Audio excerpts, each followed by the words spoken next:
वर्णानामर्थसंघानां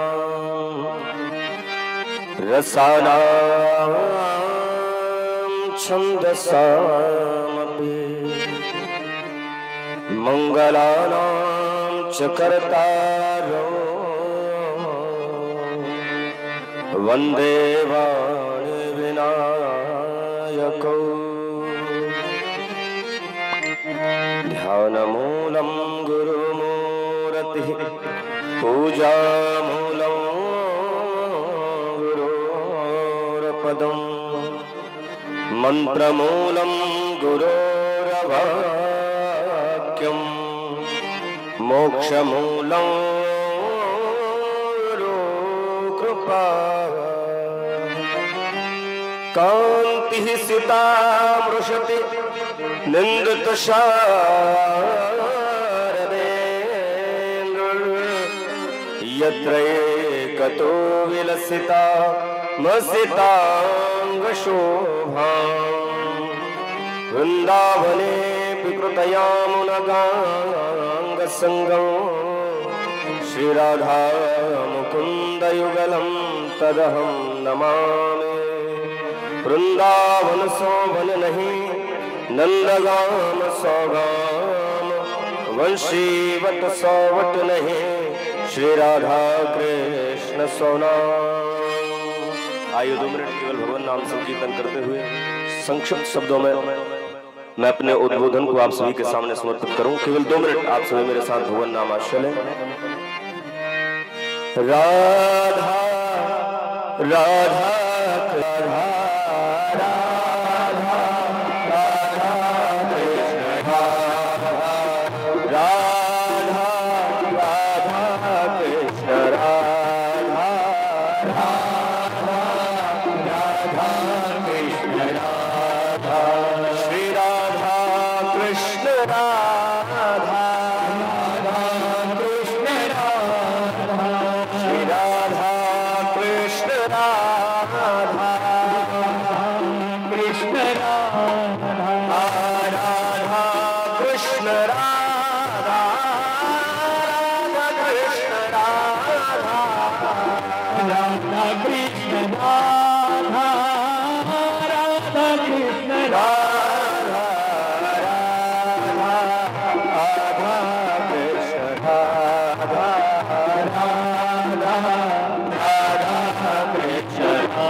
अनंत बलवंत श्री हनुमंत लाल जी महाराज की काशीपति विश्वनाथ भगवान की श्री व्यास जी महाराज की सब श्रोतान की सब भक्तन की गौ माता की नमः पार्वती पतये हर हर महा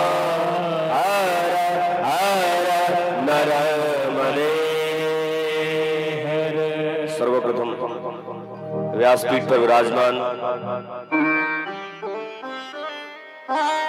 परम पूज्य श्री व्यास जी महाराज, आदरणीय हमारे प्रिय भैया श्री सचिन श्री शास्त्री जी, आपके चरणों में बारंबार वंदन प्रणाम करता हूं।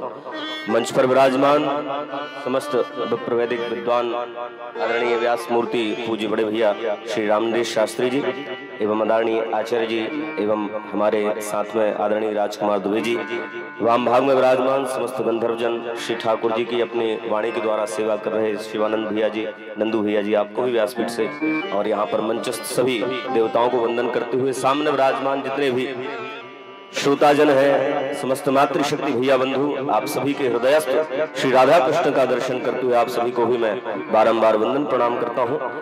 और वैसे भी देख भी रहा हूँ कि समय बहुत अल्प है और वैसे भी सचिन जी ने सब कुछ कह दिया है, तो हम लोगों को कुछ कहने की आवश्यकता नहीं है। फिर भी मुझे यह माइक पकड़ा ही दिया है तो 2 मिनट जरूर लूंगा, ज्यादा समय नहीं लूंगा, क्योंकि लगता है भंडारे की भी पूरी तैयारी है, पूर्णाहुति भी होनी है और आप सभी का समय भी ज्यादा व्यर्थ बर्बाद ना हो और शायद भूख भी लगी होगी, तो महाराज मन और कान तृप्त हो ही रहे हैं, पेट को तृप्त करने की भी महाराज जिम्मेदारी है, तो वो भी निर्विघ्न रूप से पूर्ण हो।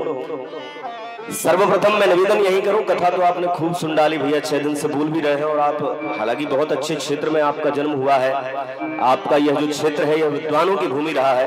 और सचिन जी ने बताया था, पूज्य ब्रह्मलीन गोलोकवासी पूज्य आदरणीय गुरुदेव डॉक्टर साहब बीकलपुर वाले गुरु जी कितने वर्ष तक अनवरत 25 वर्षों तक आप सभी को राम कथा से आप प्लावित करते रहे। तो ऐसे लोगों के बीच में क्या कुछ कहा जाए, यह भी सोचने का विषय है, परंतु निवेदन केवल एक यही करूं कि जिस मूल लक्ष्य को लेकर के यह आयोजन आपके ग्राम में हो रहा है, श्री रामेश्वर गौ सेवा संस्थान केंद्र, एक बहुत बड़ी जिम्मेदारी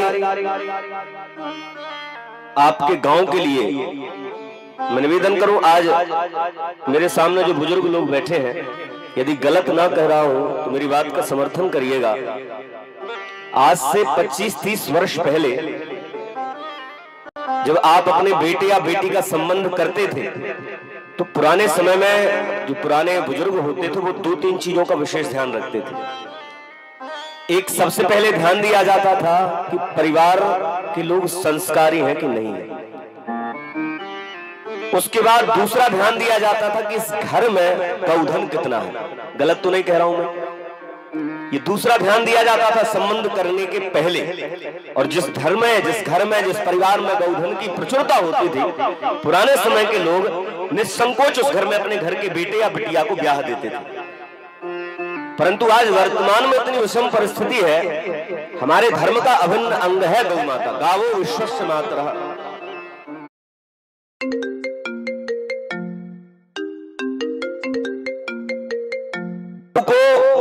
गौ माता को हमारे धर्म में पशु की दृष्टि से नहीं देखा जाता है। स्वामी विवेकानंद जी जब विश्व की यात्रा पर निकले थे, तो विदेशी मनीषियों ने उनसे पूछा कि सर्वाधिक पौष्टिक दूध किस पशु का होता है। तो स्वामी विवेकानंद जी ने उत्तर दिया था कि यदि इस प्रश्न का उत्तर पूछते हो तो बता देता हूं कि सर्वाधिक पौष्टिक दूध यदि किसी का होता है तो वो भैंस होती है।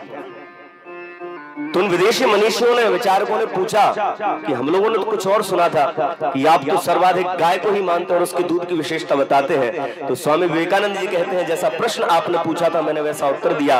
आपने मुझसे पूछा था कि सर्वाधिक पौष्टिक दूध किस पशु का होता है, तो भैंस का दूध ही सर्वाधिक पौष्टिक होता है। उस मनीषी ने पूछा कि फिर गाय के दूध की पौष्टिकता नहीं है। तो स्वामी विवेकानंद जी ने उत्तर दिया कि गाय को हम भारतवर्षीय पशु नहीं मानते, गाय को हम अपनी माता मानते हैं, और गाय का दूध नहीं, गाय के दूध को हम अमृत की श्रेणी में रखते हैं। तो उस गाय की सेवा का सौभाग्य आप सभी को प्राप्त हो रहा है। और वास्तव में वर्तमान में यदि सर्वाधिक उपेक्षा किसी की हो रही है तो वह गौ माता की हो रही है। बाबूजी, पुराने समय में लोग कहते थे, सचिन जी झूठ नहीं बोलूं, आप भोपाल से अपने उदयपुरा तक की यात्रा करिएगा, हर 1 किलोमीटर पर और हर 500 और 700 मीटर पर, भैया झूठ ना बोलूं तो गौ माता झुंडों के झुंड में सड़ती हुई पड़ी हुई दिखाई देती।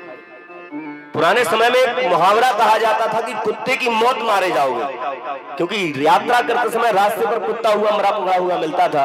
पर जो दुर्दशा आज वर्तमान में भारतवर्ष में गौ माता की हो रही है, और जैसी स्थिति में गौवंश पड़ा हुआ है, ये मुहावरा 20-25 साल बाद, ज्यादा समय नहीं लेगा, 10 साल भी ज्यादा कह दूं, लोग कहेंगे कि ज्यादा मत रोना नहीं तो गौ की मौत मारा जाएगा। क्योंकि उस स्थिति में आज गाय मारी जा रही है, उस स्थिति में आज गौवंश महाराज ऐसी दुर्दशा को प्राप्त हो रहा है। और मैं एक सौभाग्य है आप सभी गांव के लोगों का। देखिए, मैं निवेदन करूंगा आप सभी से, बड़ी अच्छी बात सचिन जी कह रहे थे, हम सब कथा वक्ता हैं, कई जगहों पर कथा करने के लिए जाते हैं, पर यह सौभाग्य है कि एक ऐसा गौ माता का सेवक आपके गांव में, आपकी गांव की भूमि पर जन्म लेकर के आया है, जिसने बिना स्वार्थ के गौ सेवा का महाराज संकल्प उठाया है, बीड़ा उठाया है। और आप सब ग्रामवासियों का भी ये दायित्व है कि हम सभी को इनकी सहायता करनी चाहिए। ना अधिक, ध्यान से सुनिए, पैसे की अधिक आवश्यकता नहीं होती, क्योंकि ये व्यासपीठ की और भागवत भगवान को कल्प वृक्ष कहा जाता है। कल्प गुरु की छाया में बैठे हैं आप लोग। महाराज, ये धन के लिए भी यदि निवेदन किया जा रहा है तो येन केन प्रकारण आप सहायक हो सके। नहीं तो व्यासपीठ से किसी को आवश्यकता नहीं। व्यासपीठ तो साक्षात ठाकुर जी का स्वरूप है। व्यास भगवान साक्षात श्री ठाकुर जी के स्वरूप है। भागवत साक्षात तेनेयं वांगमयी मूर्ति प्रत्यक्षा वर्तते हरे। श्री ठाकुर जी का साक्षात वांगमय विग्रह है। बताइए, ग्रहम रत्ना करो यस्य लक्ष्मी यस्य वक्षसि, जिसका घर ही महाराज रत्नों की खान है, लक्ष्मी जिसके महाराज वक्षस्थल पर विराजमान है, उस नारायण का स्वरूप यह भागवत, उस नारायण का स्वरूप यह व्यासपीठ। क्या आपसे केवल धन की अपेक्षा रखेगी? ये माध्यम केवल आप किसी भी रूप से गौ सेवा से जुड़ जाएं, यह केवल हमारे सचिन भैया का प्रयास है। और मैं बहुत बड़ी बात न कहूं, केवल इतनी बात कहूंगा, सचिन जी, प्रयास एक व्यक्ति के द्वारा किया जाता है, क्रांति की मशाल एक व्यक्ति के द्वारा उठाई जाती है। थोड़ा समय जरूर लगता है, पर जनसैलाब उसका सार्थक और उसका साक्षी बनता है। और मैं अधिक बड़ी बात न कहूं तो आज ये बिल्कुल आपके ग्राम में यह बात कह करके जा रहा हूं। आपका गांव 25 वर्ष रामचरितमानस के सम्मेलन का साक्षी रहा है, परंतु यदि आज से लेकर के 5 और 10 वर्ष के बाद यदि आपके गांव को जाना जाएगा तो रामेश्वरम गौ सेवा केंद्र के नाम से जाना जाएगा और आदरणीय भैया सचिन जी के नाम से आपके गांव को जाना जाएगा। वो दिन भी अधिक दूर नहीं है। और बहुत अच्छी कथा आप सुना रहे थे, बहुत सुंदर आपने वक्तव्य दिया। तो उस सेवा के लिए आप सब प्रेरित कर रहे हैं, किसी ना किसी रूप से हम सब भी प्रेरित करते रहते हैं। हम स्वयं भी गौ सेवक हैं, हम स्वयं भी गौ माता की सेवा करते हैं। बहुत से अनुभव है, समय बहुत कम पड़ जाएगा इसलिए मैं ज्यादा समय भी नहीं लूंगा।